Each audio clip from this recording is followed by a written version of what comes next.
Thanks for the support as a channel member, PP0476. Okay, I promise at this point, I've stopped signing players.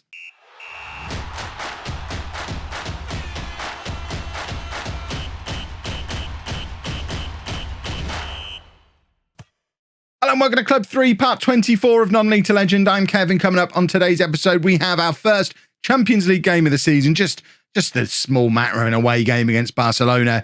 And then we also play Sheffield United in the Premier League. Since you were last with me, we are winning lots of games. We've had a 100% start to the Premier League season. But what is this? Jack Joyce scoring goals for us.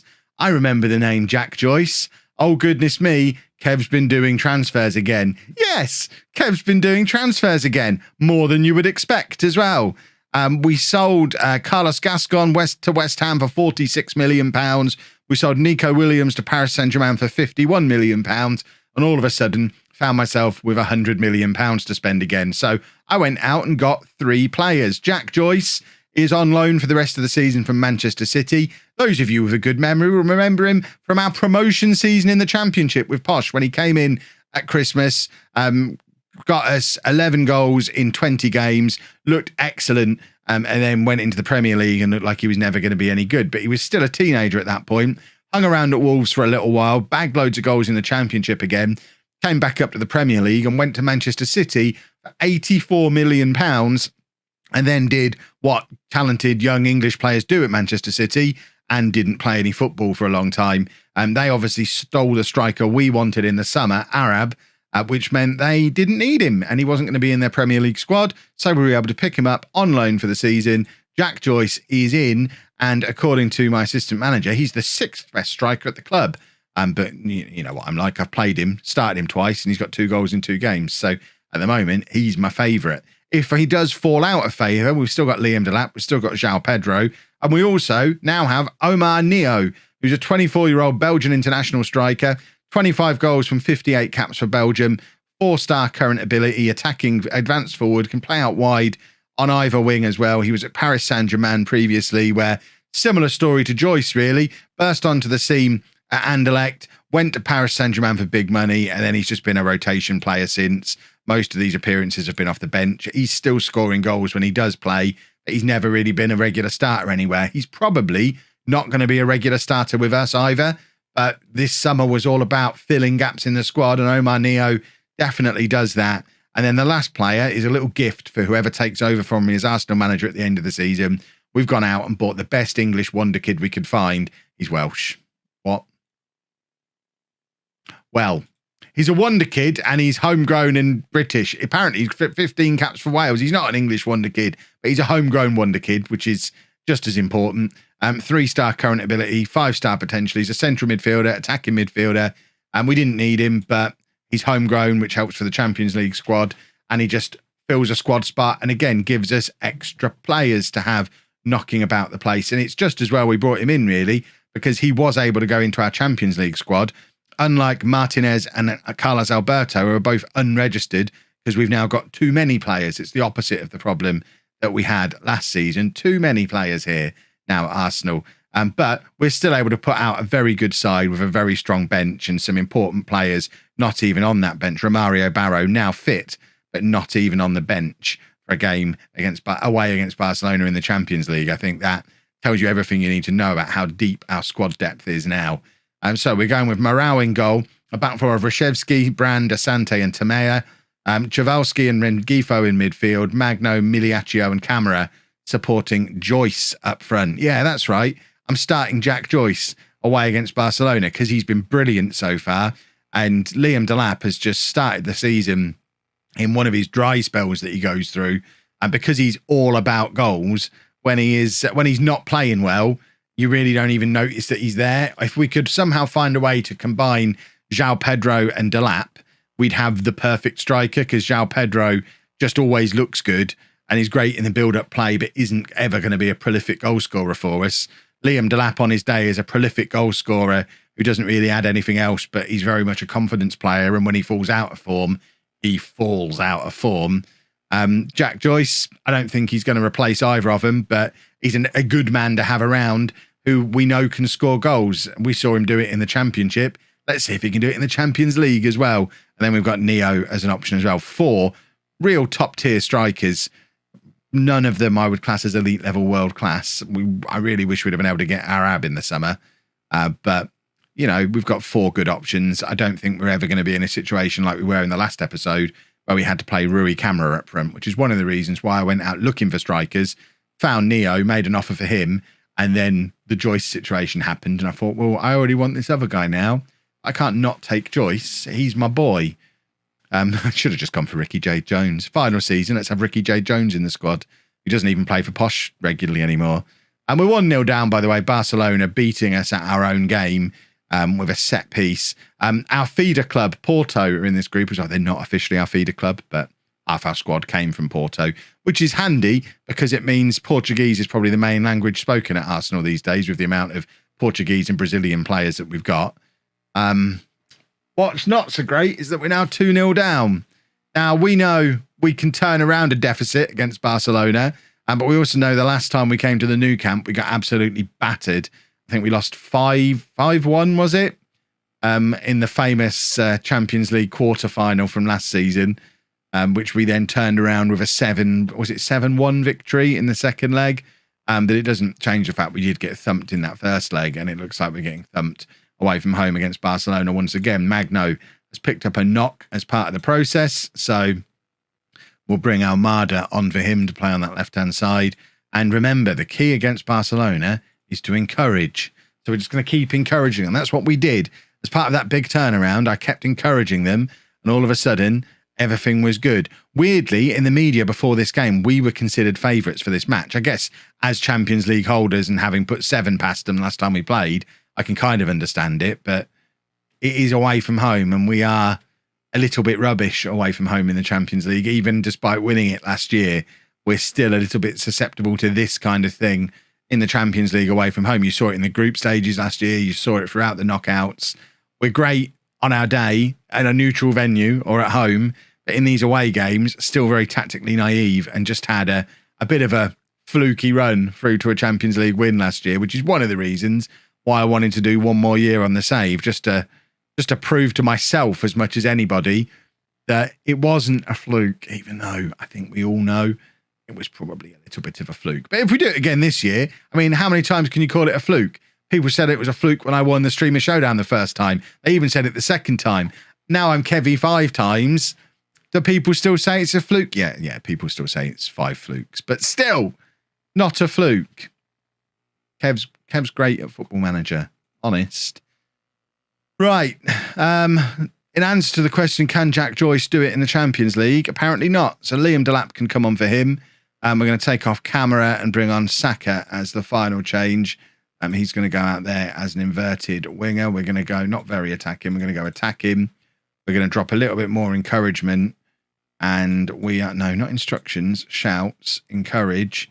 And hopefully we can find a way back into this. A draw would be a great result in the circumstances, but it's looking less and less likely the longer the game goes on, because Barcelona just controlling possession, controlling the game, and kind of giving the impression that they can score when they want. And they have there Ansu Fati with his first goal of the season for Barcelona. It's 3-0 to them. We have been comfortably beaten here. Once again, our limitations as a team being emphasised here. We are all about the attack, and if we play against a good team, we play against a team who is good or better than us away from home, it doesn't matter how good we are going to get shown up defensively. And I refuse to have a plan B because I'm Kev, and that's not what I do. But as long as we beat them in the home, we don't have to win all 3 away games to get out of a Champions League group.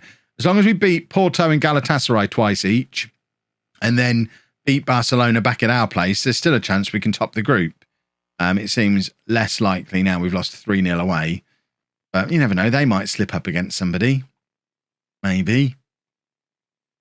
Let's go and beat whoever it is. Sheffield United, we've got to beat them, surely. Right, couple of changes for the Sheffield United game then. Asante is going to be out at left back. Gabriel coming back into the side at centre back. And we've also got Almada, who is in for Miliaccio, who is still tired off the back of the Barcelona game, so he drops out of the squad entirely. Jack Joyce does continue up front.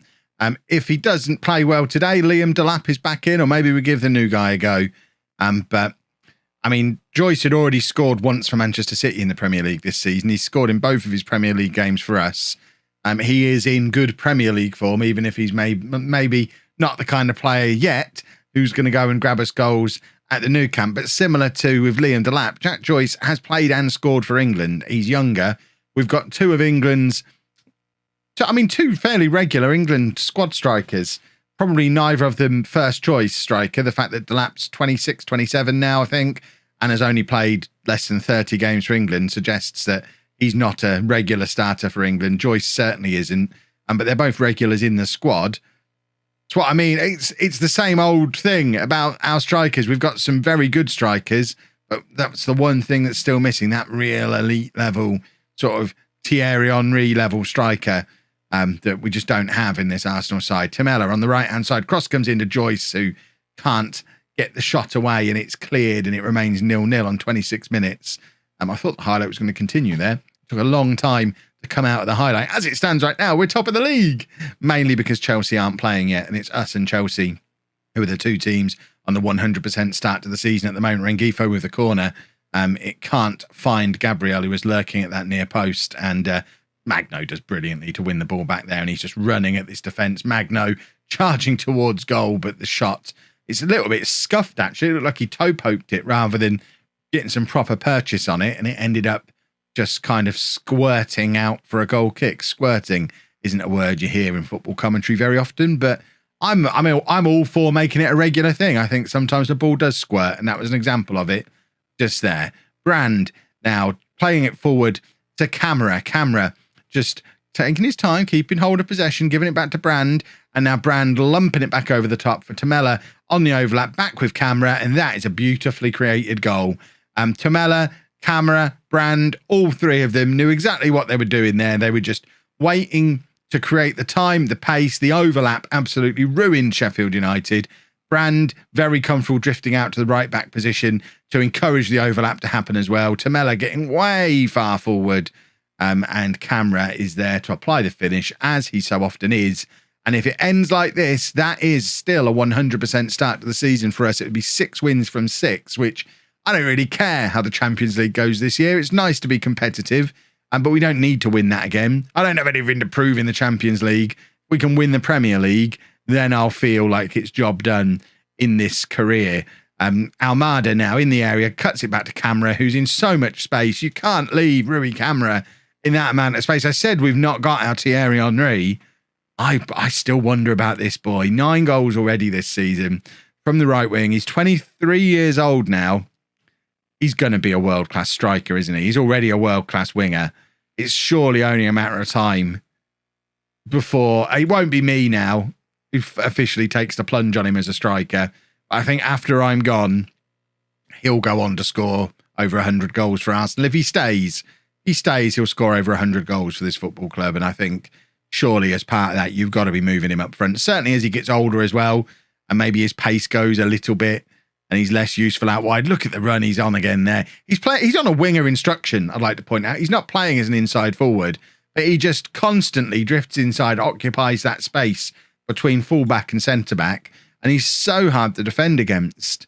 Right, Magno is going to come off. In fact, you know what? I'm going to bring Neo on for him. I want to have a look at Neo. Joyce can come off for Delap, and we will take Camera off as well for Saka. We'll do a triple, changing up, freshening up these front players. Neo, I think, is a right footer, so should be comfortable playing as the inside forward. He is. Delap can go in up front, and this is a first chance for us to have a look at Neo, the new boy who's in as a striker for us, although he's not playing as a striker. But you know what? You take chances in whatever position you're given, and if he doesn't take his chance out wide, he's never going to get in up front. Almada to Chavalski, back to Almada again. Neo, Delap. This is some nice football again. Neo back to Chavalski again. Tamela is up on the overlap again, and he's hit the post. Casual as you like as well. It was such a gentle side footer, and Liam Delap has got himself offside. And you can see Delap's trying to get himself back into form because the offside is given, and he's immediately chasing after the ball to give it back to the goalkeeper. He doesn't want this game to end without him scoring a goal. Tamela causing all sorts of problems again on this right-hand side. We signed him as a centre-back. He's now a brilliant wing-back. Rengifo out to Asante, and another. I mean, he signed as a left back, and we play him more often than not as a centre back now. He is in as a left back today. Asante across to Chawalski. Chawalski is going the wrong way here. I'm not really sure what he's up to, and that's a bit of a risky pass, but Gabriel's not going to panic about that. And Saka heads it across to Delap, and Delap's now hit the crossbar. It was a great save from their goalkeeper. He got just enough onto it to push it up onto the crossbar, and Liam Delap's goal still eludes him. He will, once he scores, he'll be back in Liam Delap form again, but it's clearly not going to be today that he gets himself back into that ridiculous form that we know he's capable of. And once he's playing like that, there's no stopping him. He's completely unstoppable when he's got his morale and his confidence all right. Saka on the right-hand side just goes around his man with ease, plays it across to Neo, who gives it to Delap, and there is Liam Delap's goal. It's taken him 20 minutes since coming on to grab his goal. It is a lovely finish from the edge of the area. It's a 9th goal of the season for him as well, because obviously, like Camera, he grabbed his first few away at the Club World Championship earlier in the summer. But that is a lovely finish from Delap to make it 3-0, rubber stamp this victory, and confirm that despite the disappointment against Barcelona, we are ending the episode top of the Premier League and looking good for our goal for the season, which is to prove last year wasn't a fluke and win the Premier League. If you've enjoyed that, please make sure you leave a nice big thumbs up on there for me. Subscribe to the channel for daily Football Manager videos. And thank you very much for watching.